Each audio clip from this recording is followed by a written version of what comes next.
Welcome, Anne. It's great to have you here. Oh, Kat, thanks for having me. I really appreciate it. You're my first guest in 3 years. So exciting. I'm so glad you're Yeah, bringing it back.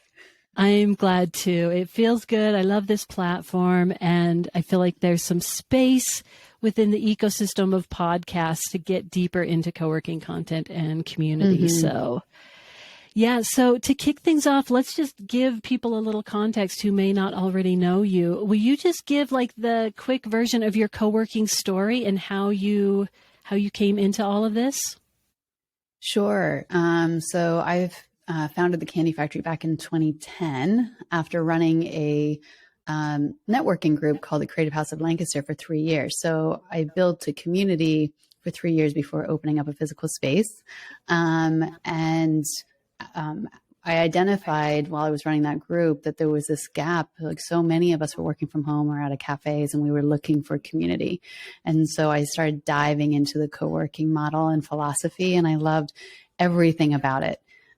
So bringing people together, collaboration, sustainability, accessibility, all of those things, openness, would just spoke to me. And I'm like, Lancaster, Pennsylvania, which is where we're located, needs this. And so in 2010, I found a location, already had 15 members ready to go. So we've been sustainable actually since day one.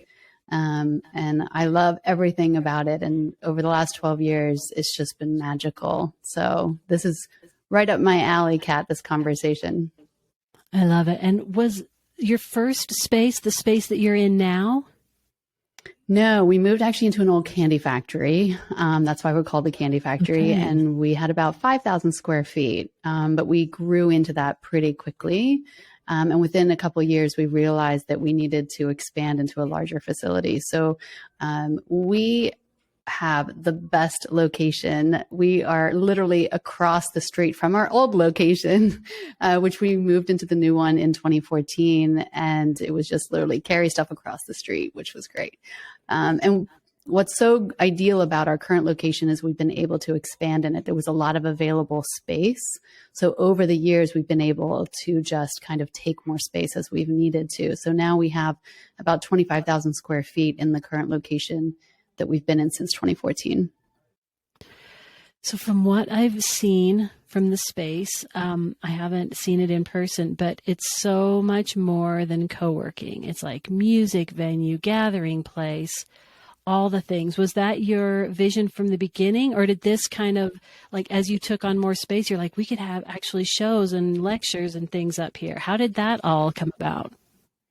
Well, because we were born out of the Creative House of Lancaster, which was the group I had started, our mission for that group was to give back to the community, to engage, to have art and alternative spaces and music and volunteer, that kind of mission. And so because of our co-working space was built from that community of art, culture, just bringing the broader community together, that has just kind of followed through and has been part of our mission since the very beginning. So yeah, we are a gathering space, a venue, a co-working space, a social club. I mean, you name it. We do so much here. We give our members so many opportunities to connect, but we also give a lot of opportunities to the external community, Lancaster, to be able to come in and actually participate as well. And that's what makes us a community hub. And we call it kind of impact co-working, where you're making a bigger impact. It's not just internal. And that's really part of our mission. I mean, this is something I think about and talk about a lot, that if space operators can position themselves and get into service, not just for the members as a business owner, as a co-working space operator, but as the place to go for that people turn to for programming, ideas, inspiration, connection around entrepreneurship and freelancing and arts and culture, and like positioning, getting that community hub, that impact hub is just brilliant. And what I'd love to hear is how that kind of intersects with running your business. Like when you have people there for a music gathering, do you take them on tours, or is it more just kind of welcome, like teaching people about the space? But how do you handle that? So anytime we host an event, we always make sure we have an MC who's also kind of plugging the Candy Factory and talking about all the wonderful things that we have going on here and the resources available. And we always provide tours afterwards. So it's one of those things like, if you want to see the whole space, let us know. And there's always a team member available to be able to showcase the space if they want to take a look. We always have print collateral everywhere too. So someone, if they're running out, need some information. So yeah, always plugging the resources that we have and the connections that are made, and just really highlighting the community, which is what makes any of our spaces special.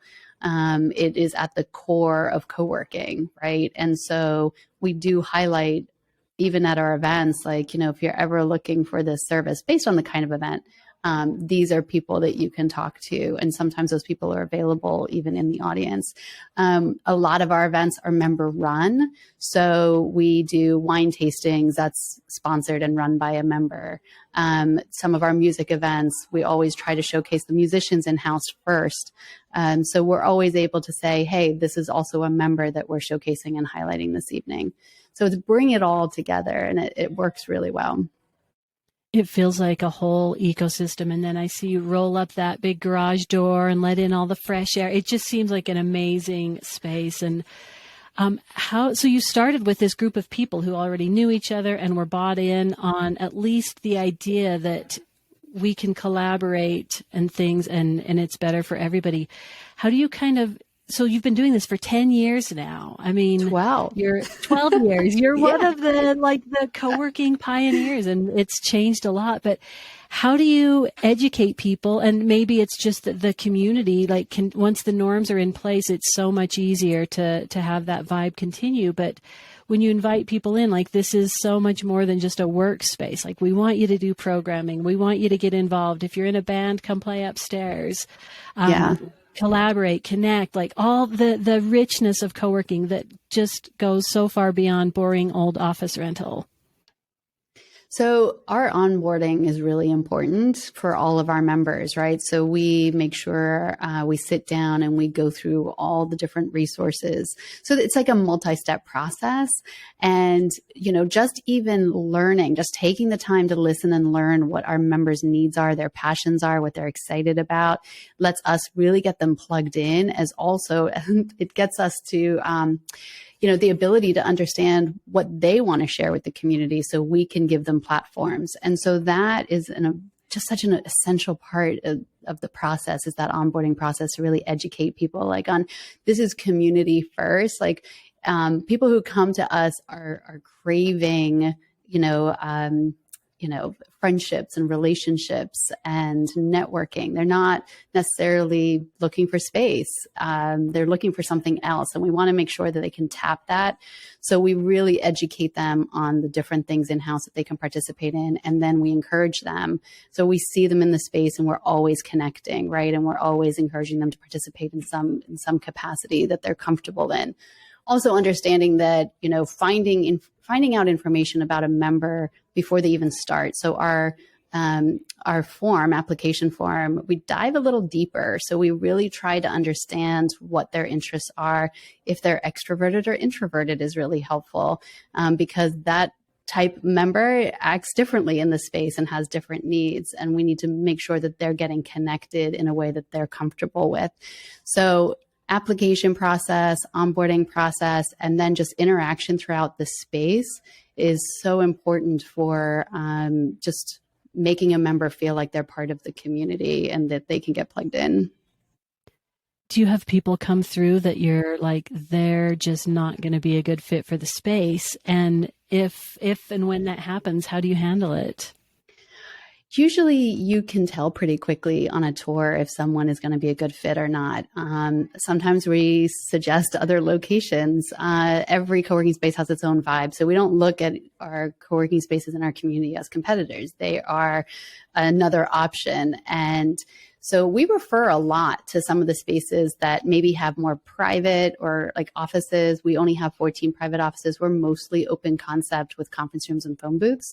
And so we're referring all the time to those other places. If someone is like, I need quiet all the time, I'm going to be on calls all day, like they're maybe just not the best fit for our vibe. So referring is great because then you're saying, hey, like I understand that your needs are different than what we can provide, and I'm going to actually refer you to the best resource. And people really do appreciate that. We also find that people who aren't a great fit, who do want to try to participate, filter out in about 3 months. Like they're not connecting.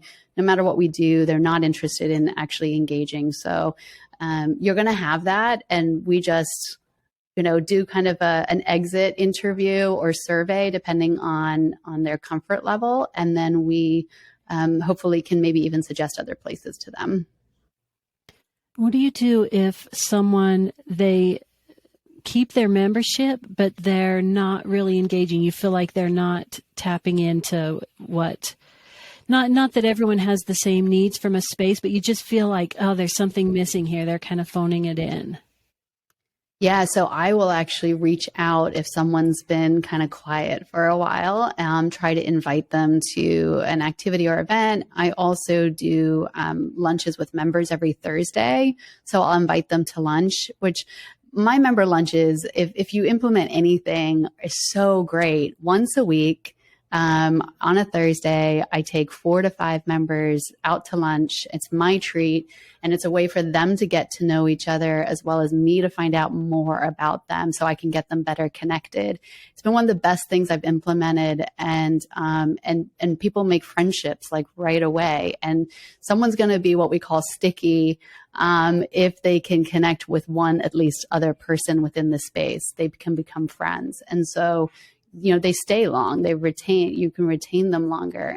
So we do try to reach out and engage, and sometimes people just fall off and there's no way to bring them back into the fold.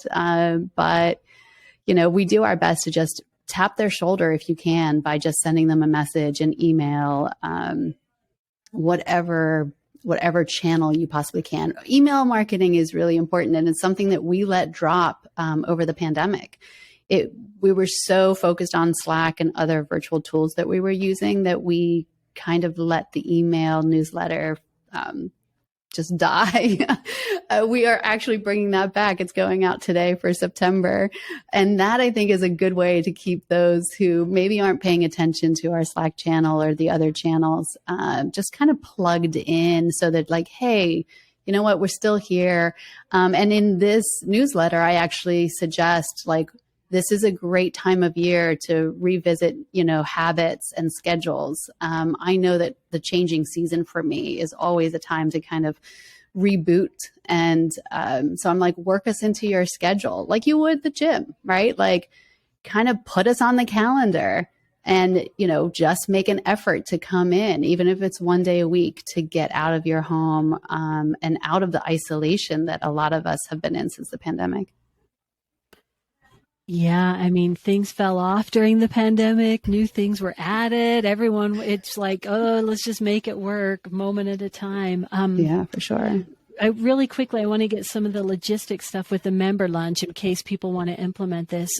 Do you just grab whoever's around? Do you set it up a week ahead of time? Is it spontaneous? Like, how do you do that?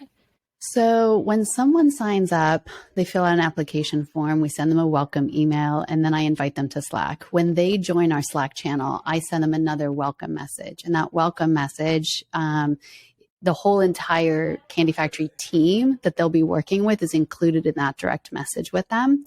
And then in that message, I say, I'm taking you to lunch, pick a day that works for you, like a Thursday that works for you. And I use Calendly for them to be able to book it. And so they'll book it out, and I have up to 5 spots available on that Calendly that they can, so we can have multiple people.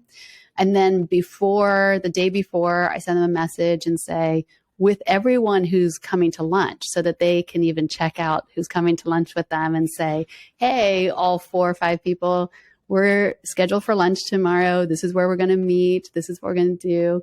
And it just gives them opportunities then to go and revisit. It's like, oh, who was that person who was at lunch with me? They can go back to that direct message in Slack and also see that. So it's a couple steps to get people kind of signed up and prepped and ready for it, but it's so worth it. I believe that members have stayed with the community because they met someone at that lunch that really helped them get connected. 100%. I had an interesting experience. So when I joined NextSpace in Santa Cruz, I got dropped into this amazing community. Like it was like fast moving and so cool. When I moved to Park City, I joined Kiln, which had been open 2 weeks.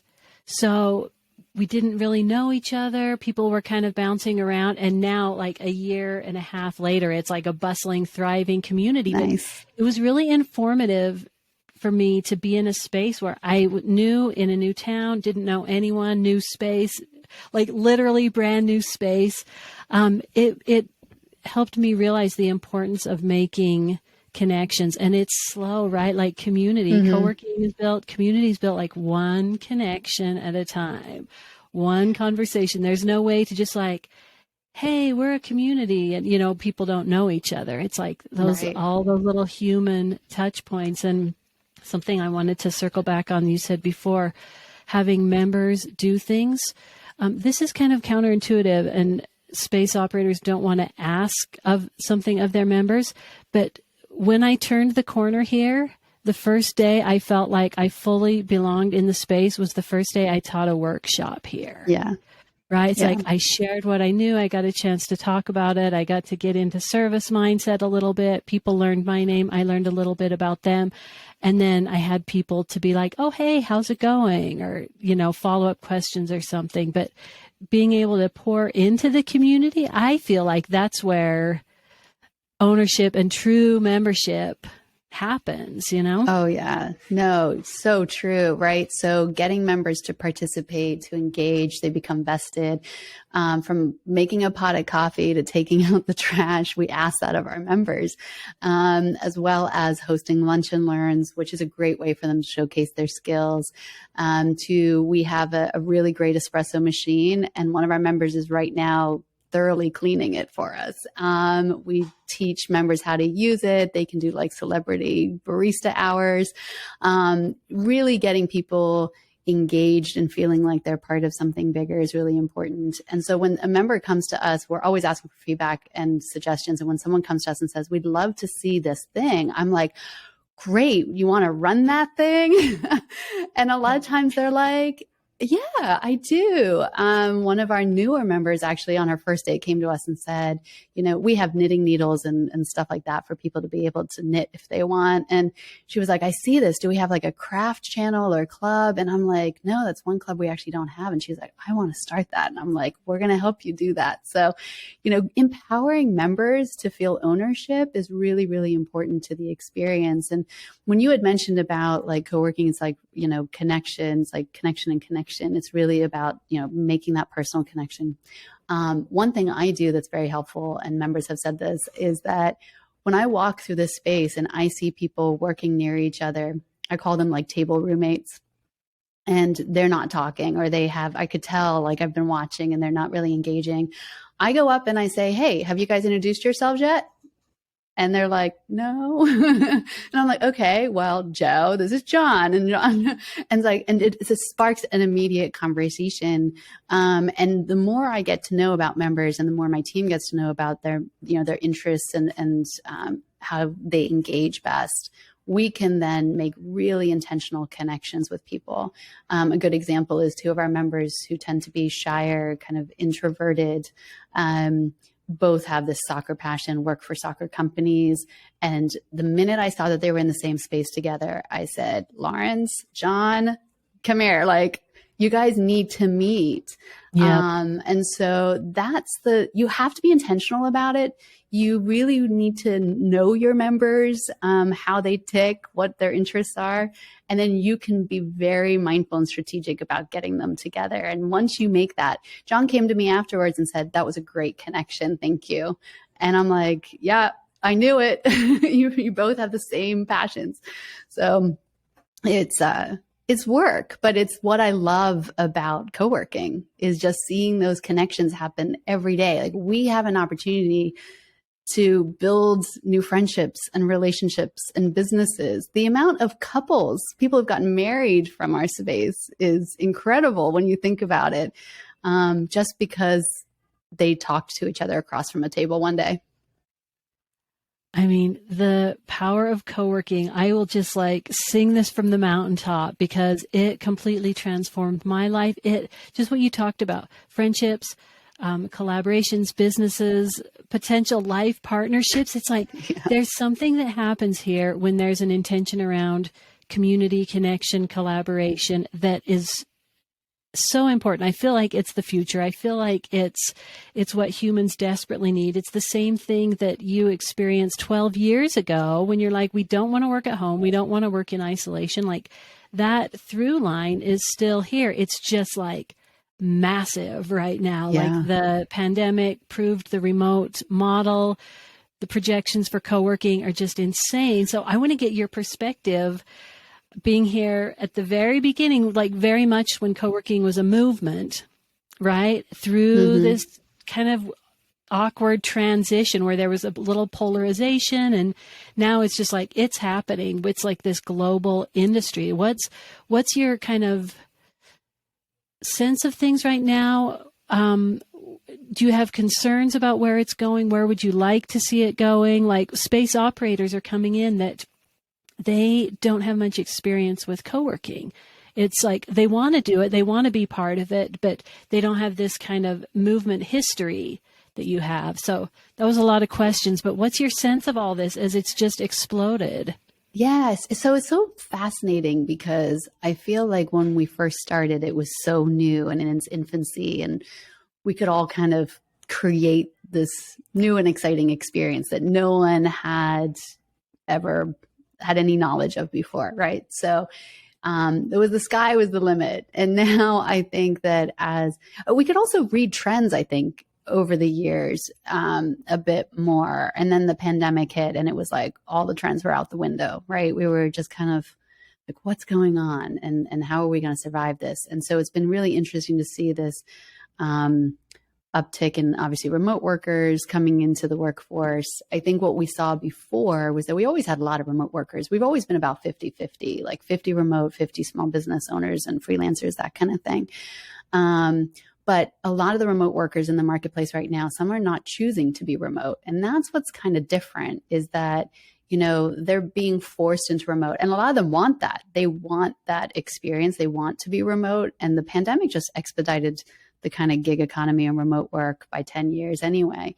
But, you know, they're struggling with what is this future going to look like for me, right? And some of them are at home and they're isolated and they're looking for opportunities. And so that to get out and co-working is a natural fit.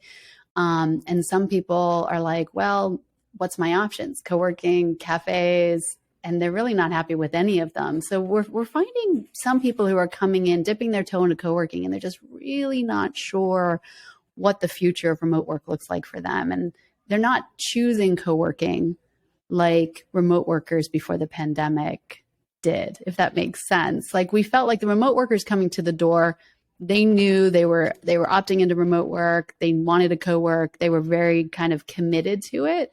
Where now we're seeing it's a little I can't find the right word, but it's not as stable as it was before the pandemic. So I'm really excited to see more people have workplace flexibility. I hate to say work from home. I think it's workplace flexibility. I want to see more people advocating for their businesses to cover their memberships. We have a lot of companies who really understand the importance of covering co-working memberships, but then we have a lot who don't. And I think people need to advocate for that. And but the trends have been a little hard to see. And so we're seeing an uptick. We see a lot of new people to the area, a lot of transplants. But I'm still really kind of unsure with where the trend is going to go and how co-working is going to be impacted. We're seeing a lot of office space in our community, not renting. And so we have a lot more people who are saying they're going to become co-working and they're really not community focused. It's a rent a desk.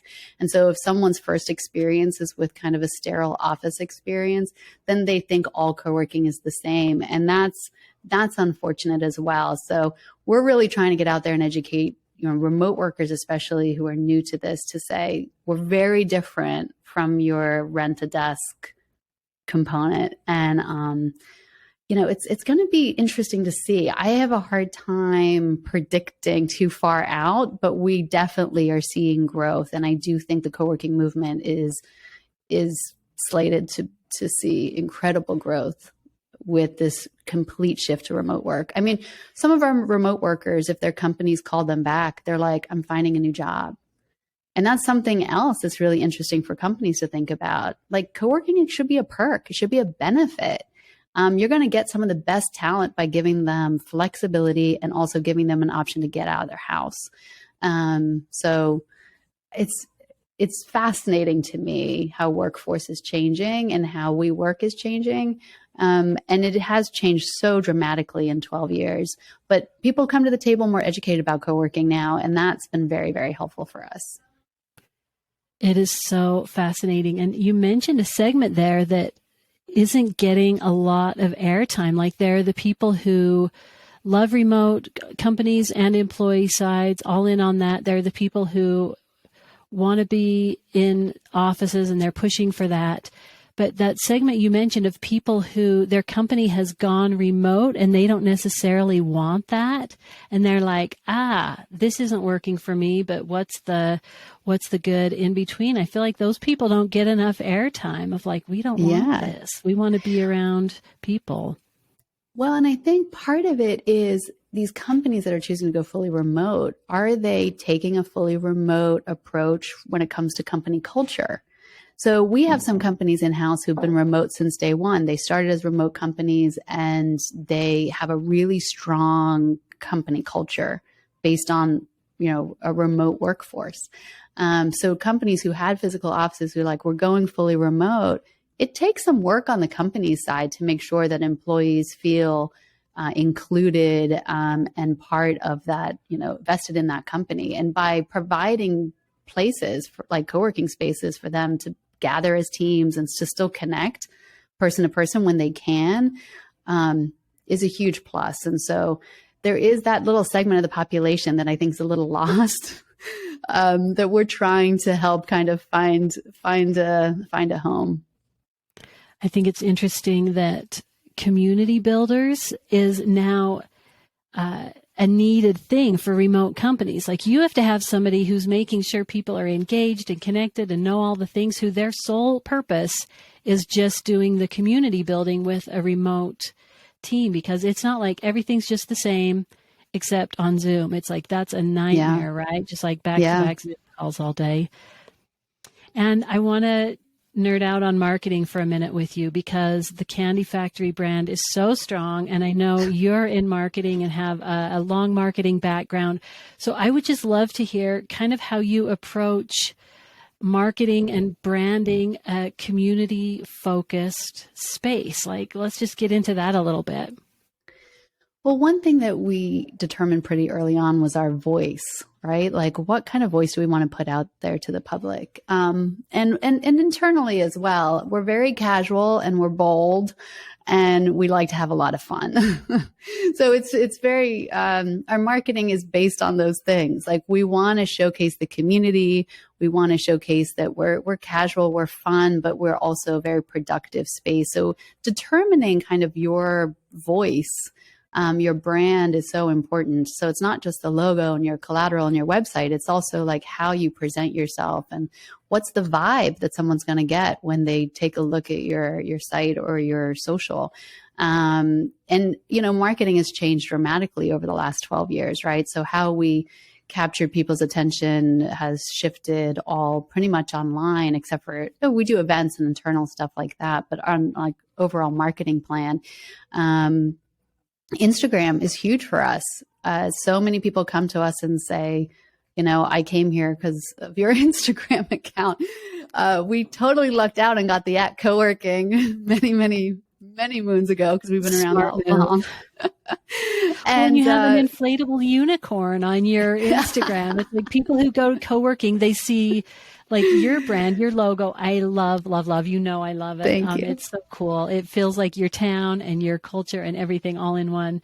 But yeah, the co-working handle, and then it's fun. It's playful. It's like the plants in the space, the unicorn, the people like, I don't recall seeing like a thing for a, come rent a desk. Like I see things like, hey, we're going on a field trip. It's like Yeah. inviting people in, like people go blind to sales stuff. Like you see it once, that's it. I'm not going to see it again, but like seeing your community in action, hearing about they're going on a field trip. Like what is going on over there? Right. It's like gives Yeah, it's people lots of ways to come belong. energy, right? Like we want people to understand that they're going to come here and be productive. We offer all of the resources you need to get a great, day of work in, but you're also going to have opportunities to have fun and connect and do something that you might not have ever done before. So for us, it's more about the vibe and less about the sale when it comes to all of our marketing. Because if people are looking for co-working, they're looking for the vibe that works for them. And a lot of times people are searching co-working in Lancaster, and we know that. So we do some Google ads and we do come up in those kind of searches. Our website has been around for so long. It gets good traffic. The content that you suggest is so helpful, talking about other things within the community that people might be looking for. For example, one article we wrote was parking tips in Lancaster, because parking can be kind of a pain. And it's one of the most trafficked blog posts we have written. And so many people have clicked through to schedule a tour just through that page. So, it's multiple tools, multiple platforms. But when it comes to everything, it's all about the energy. Like, are we projecting the energy that you're going to feel when you walk into our space? And, the plants, like you said, we have plants everywhere, as every co-working space should have. And the worst marketing for co-working is that empty desk saying like, we have a desk for you, because I'm not drawn to that. I'm not drawn to an empty desk. I'm drawn to a room full of people who look like they're all engaged. And that's why we're not the right fit for everyone. We put forth the energy that we create and the vibe that you're going to have when you're in a space like ours, and people will filter out like, that's not the vibe I'm looking for. I am looking for a more traditional office. We're the anti-office, we say. So it helps filter people who might not be a good fit as well, because they can tell pretty quickly if they look at our social, if they're a good fit or not. Yeah, I think it's so important, like being someone who looks at different co-working spaces, lots of websites. When I'm in different towns, I hunt around and see what's there. Seeing a website that shows like nice meeting rooms, nice space and stuff, but without anyone, so I can't see who's actually in the space to see if I can see myself in there. Yeah. Like, is it going to be people in, white button-down shirts and slacks, or is it going to be somebody with like a basketball jersey, or like just give me a sense of it. And the bigger picture of branding, it's like you said, so much more than the logo and the colors you choose. It's like, what is the vibe? What's the feel people are going to have in and around your space and community? Yeah. And I think it's really important that if you're going to project that, then that better be true, because I think that the worst experience is someone's like, oh, this looks like so much fun. And then they show up and they're like, this is not anything that you're projecting. So I think that's also important, is authenticity. Like, are you actually true to the experience? Are you projecting a true experience? And so we try really hard to do that. And sometimes it's just spontaneous and fun. And that's the one thing about marketing for me, is like, I need to be enjoying it. My background's in design and marketing. I was working from home for years. That's why I started the networking group. That's why the Candy Factory exists. So I want to make sure that it's true. Everything we project is true to and authentic to the mission and the experience.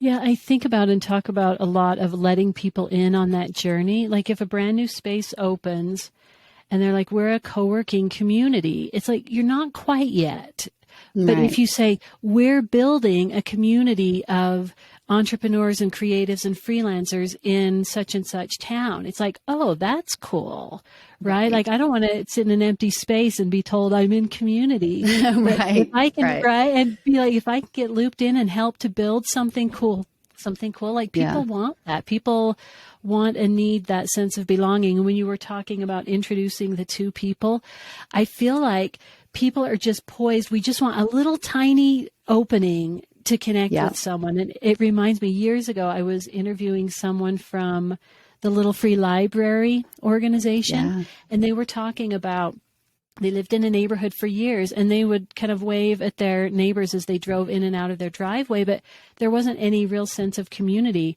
But they put a little free library in their yard. She said within 15 minutes, she had met more people than she had met in 4 years. Like, people are Yeah. desperate. If you just signal a little bit, like, I'm here for it. I'm like, let's connect. Let's do something cool together. People are desperate for that, but hesitant to be the first one to open the door.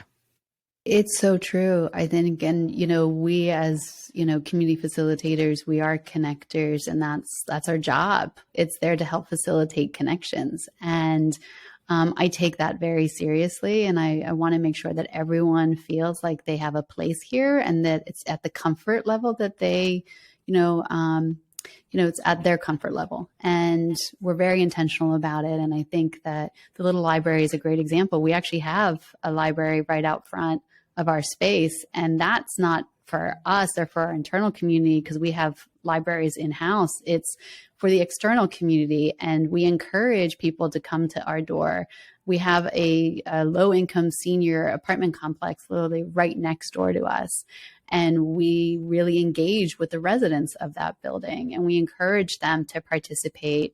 We have one member, but he's kind of like an honorary member, Jim, who comes in from the apartment complex, and he's in his 90s and he works on his poetry. And so we help him type up that poetry. And so for us, it's like the community is not just in-house here at the Candy Factory. It's everything that surrounds us. It's everyone. And so, I think being a connector is really about understanding too the external community, understanding the resources too. Like, our members come to us and they say, where do I find out about XYZ? And I want to be able to say, you go to this organization, or you tap SCORE, or you go to Assets Community Foundation, like business resources, or remote workers who just moved to the area and they have no idea the best, brew pub to go to. You want to be that connector in all different facets. And by inviting actually the external community that's around you in is also a great way to do that. And things like a little library out front of your facility is a smart way to do it. And what an absolute pleasure to connect, to catch up. Thank you so much. Is there anything you want to make sure to mention before we jump off?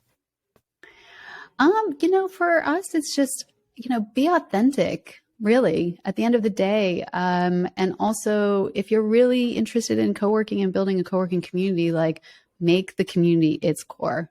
Like, our facility is beautiful, but it's not super polished. It doesn't have to look like it came out of a magazine. Like, our members just love the community. They love the resources here. Understand that it doesn't always have to be perfect. Just do right by the community. Help them not only engage, but also, let them help you and guide you and your decisions, and also how your space should evolve. That's the one thing I've been very intentional about over the years, is getting members to give feedback on our evolution and making sure that it suits their needs, not just our needs. And so, all about the community, like, be all in. And if you're passionate about it, it just grows and grows and grows. And they are cheerleaders for your co-working space.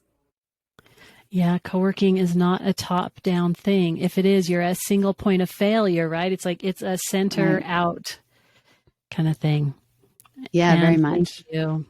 Where do you want to send people to learn more, to connect with you? Well, you can check out our website, coworkinginlancaster.com, and all of our social accounts are there. We're at Coworking on Instagram, or hit me up. I'm at Ann Kirby on Instagram as well. It's a great place for us to connect. But And if anybody ever wants to chat, I'm always open to that too. Conversations with other co-working spaces. I love it. So just send me a message through our website or Instagram. You bring so much to this whole thing, Anne. Thank you.